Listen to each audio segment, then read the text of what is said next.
Welcome back. In this video, we'll look at the mathematics behind Bayesian statistics and continue with our loaded die example. By the end, we'll create the Bayesian version of a confidence interval, called a credible interval. We treat parameters as random variables using Bayes' theorem, named after Thomas Bayes. It lets us start with a prior belief about a particular phenomenon and update that belief as we get more information about it. Mathematically, we write this theorem as the probability of B given A equals the probability of A given B times the probability of B over the probability of A.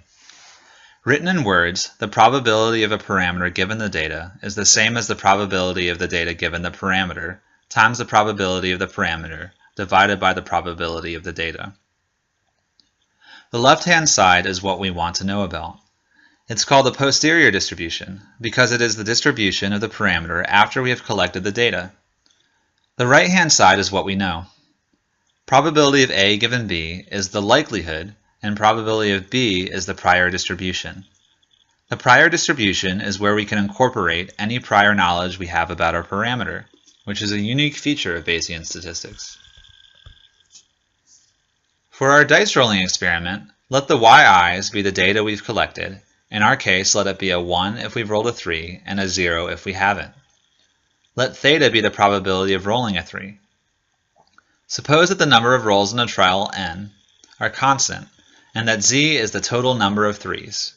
We want to know the probability of theta given z and n. Following Bayes' rule, the probability of theta given z and n equals the probability of z given theta and n times the probability of theta over the probability of z given n. To write this out further, we need to know how likely it is for what we've observed to occur given our probability of rolling a 3. First, let's look at the likelihood of one roll. If we roll a 3, we mark that as a 1, which we observe with probability theta. We observe a non-3 roll with probability 1 minus theta. We express these possibilities together as the probability of yi given theta equals theta to the yi power times 1 minus theta to the 1 minus yi power. Notice if we plug in a 1 here for yi, we get theta, and if we plug in a 0, we get 1 minus theta. So this works how we want it to. Now we want to write out the likelihood with all of the rolls. Because dice rolls don't depend on each other, we can just multiply the probabilities of the individual rolls together to get the likelihood. Using the rolls for exponents, the likelihood of these specific events is theta raised to the sum of the 1s and 0s of the original rolls times 1 minus theta raised to n minus the sum of the number of 1s and 0s. I was very careful in my wording here to say that we found the likelihood of these specific events occurring. But what we really want to know is if we roll a dice n times, how many of those times will be a 3? What we've written out is just one specific combination of rolls that will get us to this number z. The likelihood of getting z3s is the sum of the probabilities of each combination that will give us z3s. So we need to put those combinations into our likelihood, which is expressed as n choose z. This likelihood is in the form of a binomial distribution. So z follows a binomial distribution with n trials and probability theta. Now we need to express the probability of theta, or more precisely, the prior distribution of theta. This means we are treating theta as a random variable, which is a Bayesian concept. We know that theta can only take values between 0 and 1, and we suspect based on the weight of the lead that it will be above 1/6. Now, without getting too much into the weeds, the beta distribution is a good choice for this. Firstly, the beta distribution only falls between 0 and 1, so it makes sense to use for the proportion theta. Secondly, it is a continuous probability distribution. And since theta should be able to take on any value between 0 and 1, it is a continuous random variable.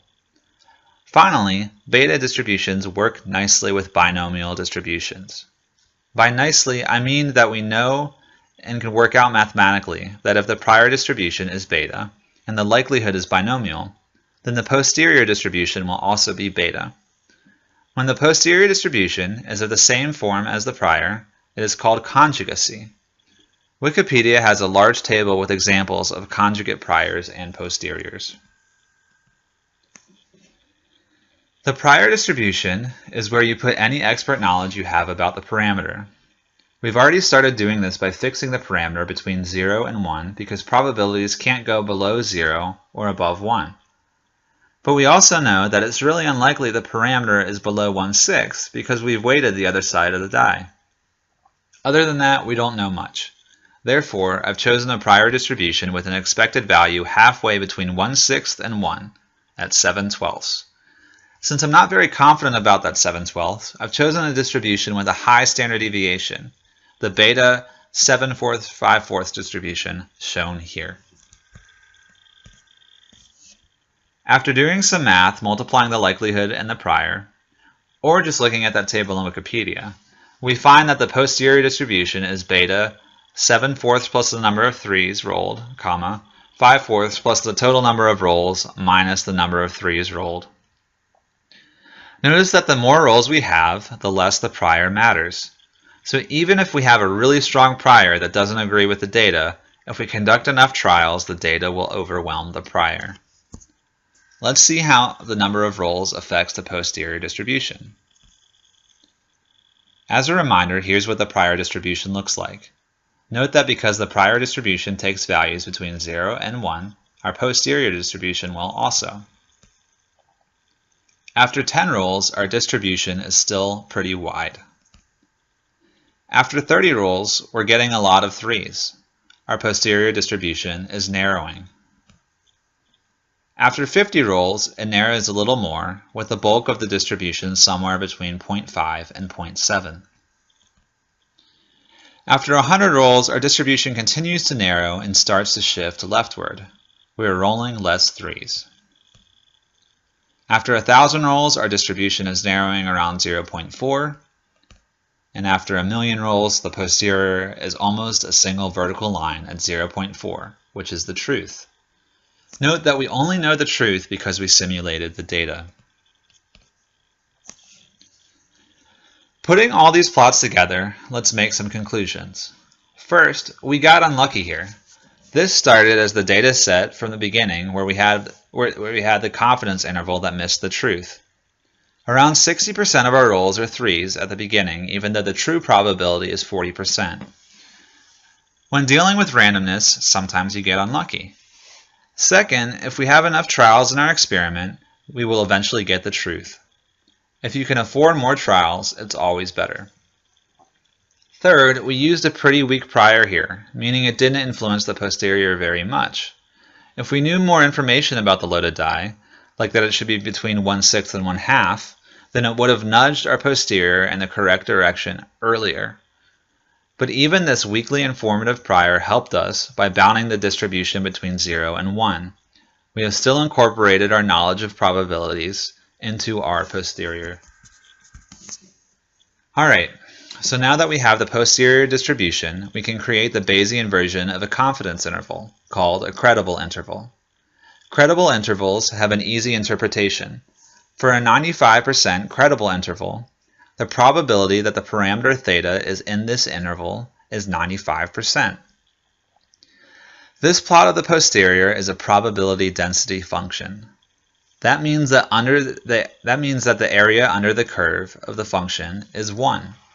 So any interval we make under the curve that integrates to 0.95 is a 95% credible interval because the probability theta is in that interval is 0.95.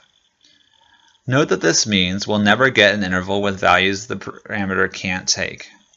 In this case, we'll never get an interval that has a value below 0 or above 1, because the probabilities can only be between 0 and 1. Ideally, we'd like to create the narrowest interval we can so that we have a better idea of where theta is. If the posterior is approximately normal, we can use the properties of the normal distribution and just add and subtract 1.96 posterior standard deviations from the posterior mean to get a 95% credible interval. But often posteriors aren't approximately normal. They can even have multiple humps, also known as modes. So the best way to get the smallest interval, or intervals, is to find the regions with the highest posterior density. There are various functions in R that can find this for us. Here I'm using the HPD interval function from the CODA package. After 10 rolls, the interval is pretty wide because we are less certain of where the true value is. The interval narrows at 30 rolls, but we miss the truth. At 50 rolls, we're still narrowing, but also missing the truth. At 100 rolls, we've narrowed further and covered the truth. Here's 1,000 rolls. And then at 1,000,000 rolls, our interval is very small, with the truth in the center of the interval. So again, even if we start off far away from the truth, we will always get there eventually. We've just scratched the surface of Bayesian statistics, but we have learned 3 big ideas. 1, that Bayesian statistics allows us to talk about parameters in terms of probability. 2, it also allows us to incorporate prior information. And 3, credible intervals work how we want confidence intervals to work, meaning they're more intuitive. In this video, we only performed inference on one parameter where it was easy to find the posterior distribution. What happens when there's more than one parameter? To find out an example from materials science, watch Alex Larsen's video on statistical methods for peak fitting, which is linked here. Thanks for joining me.